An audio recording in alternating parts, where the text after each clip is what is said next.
And welcome back to Subculture on CentralCoastRadio.com. Well, a lot of the times when we get somebody on this show, it's because we're debuting their single, but this time is a little bit different because you have already fallen in love with Joel Leggett's brand new song, Losing My Mind, to the point where you've been telling us on social media to play it each week. So we thought, you know what? We know you love this track, so let's actually get Joel on the phone to chat a little bit about this track that you've fallen in love with. So welcome to the program, Joel. Hi, how you going? I'm going really well. Now, mate, our listeners have fallen in love with Losing My Mind, so tell us a little bit about this track and how it came into being. Oh man, that's so cool to know that people are hearing it and receiving it. I love knowing that it's getting heard, so thank you for playing it. The song's mostly about, I wrote it during COVID. It's a bit of a COVID song, being boxed up in my own house and feeling like I'm boxed up in my own head a little bit creatively, not knowing the future of my music career at that point. It was all quite uncertain. So, yeah, I wrote it about, just feeling a little bit stir-crazy at home. Yeah. I found during that time that people either were really creative or couldn't be creative because their creative juices wasn't flowing. During that time for you, did you find that it was a time when you could sit down and work on your music? Yeah, definitely. I feel like I was certainly creative, but I felt like my goal was very blurred. I didn't know why I was doing it anymore. It didn't feel like it was a viable career option for me at the time. I felt like being creative, all the juices were flowing, but I didn't feel like it was going to go anywhere because I wasn't sure what was happening with all the lockdowns and stuff. So, yeah. You said you felt stuck. Did you find it cathartic to actually put those thoughts down on paper in this track? Yeah, definitely. I felt it felt like it was a bit of a release to put it down on paper, but then it's definitely frustrating. There was a lot of frustration that went into the track. And how has your career been since the lockdowns ended? Like, I know a lot of people during that time were thinking about their career and where it was going to end up. What's it been like for you since we got out of lockdowns and everything's returned back to normal? It's been good. It's felt like a bit of a fresh start, which is nice. I feel like I've got a new take on all of it. I think the only thing that's been troubling is ticket sales. It's quite hard to get people to pull the trigger now on tickets, especially early days in the ticket sales. It's definitely, that's the hard part, but everything else has felt good. It's felt like a new version of myself, and I've been really excited to share that with people. So, yeah. I was going to ask that. You're in the middle of a tour at the moment. How have you found that, being back out on stage and playing again in front of live audiences?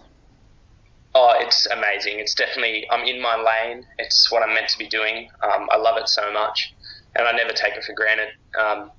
It was cool. I played in Brisbane last Friday at a place called Junk Bar in Ashgrove, and got the room filled up, which was really nice, and it's really cool to know that people in Brisbane are listening to my music. So, it was definitely a very humbling and motivating experience. So I've taken that for the rest of the tour. I've got Adelaide, Melbourne and Sydney coming up, so looking forward to those shows.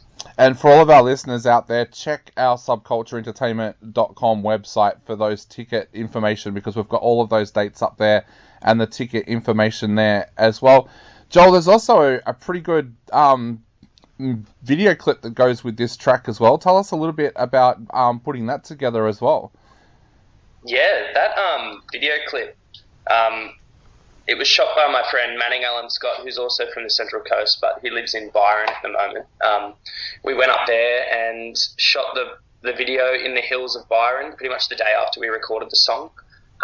It's a bit of a visual representation of being stuck inside and all the possibilities that could be if we're allowed out to do things that we wanted to do. And it was sort of a representation of the feeling behind the song.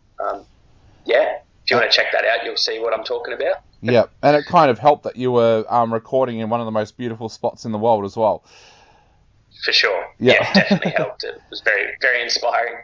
So, Joel, one of the questions that a lot of people have been asking when they've been requesting your track is, where to for you now? Are you looking at doing an EP? Is there an album on the way? What are the plans for you in the future? The plans for me, I've got almost 3 EPs written. Or I'm not sure what the plan is with the songs. I've written so many songs. I'm definitely trying to narrow some down into an EP, which will be coming up. I've definitely probably put out another single and then look at doing an EP before the end of the year.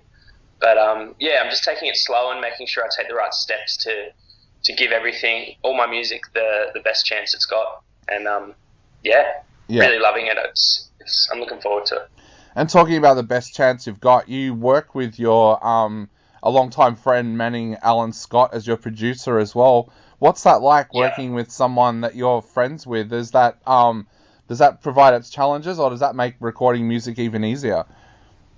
Oh, it's so easy because we've already got that. He knows what page I'm on. He knows where I want to go with my music and what sound I'm after. There's none of that explaining. The pre-production's so easy. We just get together as mates and have a cup of tea and figure out how we're going to go about the song. And it's just made things so easy. I'm really lucky to have someone like that I can just work with, and there's no issues whatsoever on the picture of the song. So it's great. Yeah. One of the other things that people have said to us about when they've written to us about the track as well is, even though we're out of the pandemic and we're out of the lockdowns, a lot of people have said that they relate to the track because they feel stuck in a relationship or stuck in a job or something like that. Was this a track that you meant to have those multi-layers?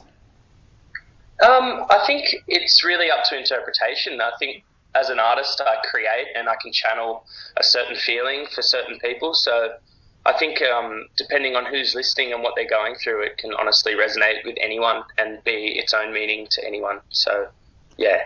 Definitely. Well, Joel, we are going to play Losing My Mind on our show again right now. So what would you like to say to everybody out there before they hear this great track once again? I just wanted to say thank you so much for listening and texting in. It goes such a long way, and I'm really glad that you're enjoying the track.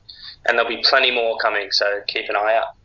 Awesome. And once again, listeners, if you want to head along and see one of Joel's shows, all of those dates and ticket information are up on subcultureentertainment.com.